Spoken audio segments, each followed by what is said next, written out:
grateful to God for this moment. It has been such a long time before I did a video. Yes, but I'm grateful I'm doing this now. And honestly, 2020 has been such a year for most of us, if not all of us. And most times we tend to ask, as in, God, why did it have to happen? So why did I have to lose a job or go through challenges and all those things? But I've come to a realization that most times God allows storms to shape us. God allows storms to call us back to himself. And there is nothing that the Lord allows with no reason at all. It's just that sometimes we concentrate so much on the pain that we feel or the pressure that we feel at that particular time when you're going through those challenges. To an extent, we miss on the lessons, we miss on the character that God is building in us. And for me, I've gotten to a place where I'm like, Lord, in whatever situation, in whatever circumstance, allow me to go past the pain, allow me to go past the uncomfortability of the moment and tap into the reason why and tap into the purpose of the pain. And for me, I'm at a place where I learned that honestly, I don't deserve anything at all. I'm not special than any other person to have whatever it is that I have or to be where I am. But it's all because God has been good. It's all because of his mercies and grace.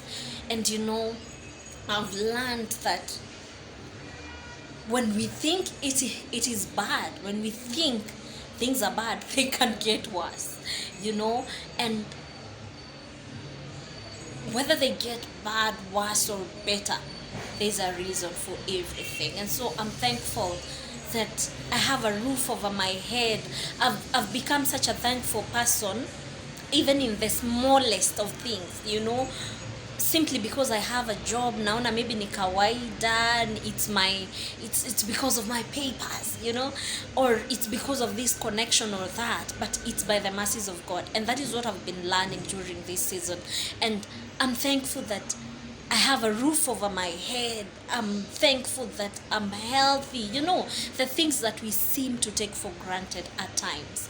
And having said that, I want to share a story that I used to hear when I was growing up, and it's making sense to me now.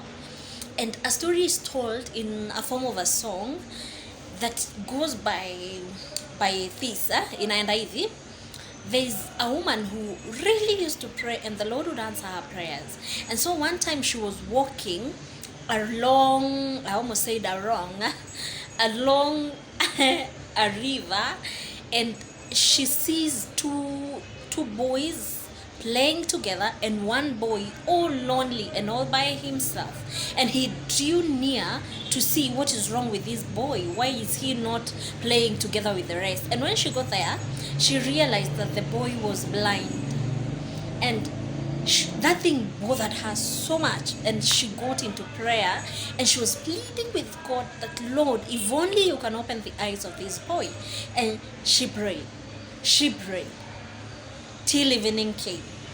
And when she was still praying, the boy's eyes were opened.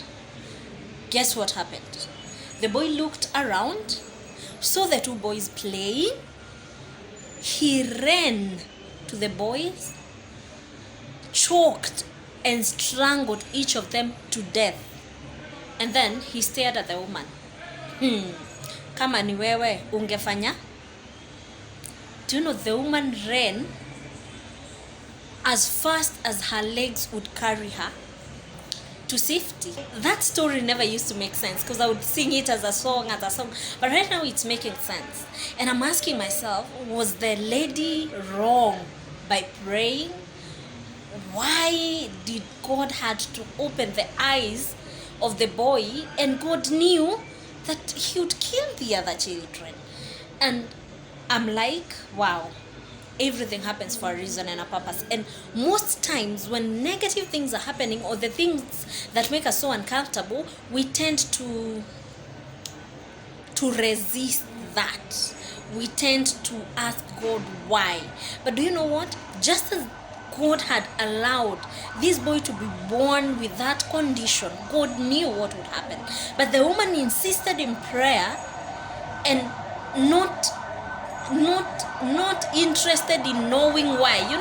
If maybe she didn't pray directly to what she wanted, or the result she would have loved, maybe if she prayed for the reason why God you've allowed this to happen, should have known.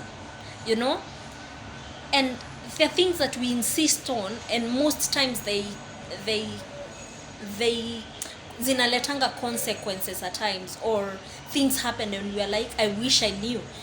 So in this year, let us, whatever it is that you will encounter, whatever it is that I'll encounter, let us fix our eyes on the reason why the Lord has allowed this and that to happen.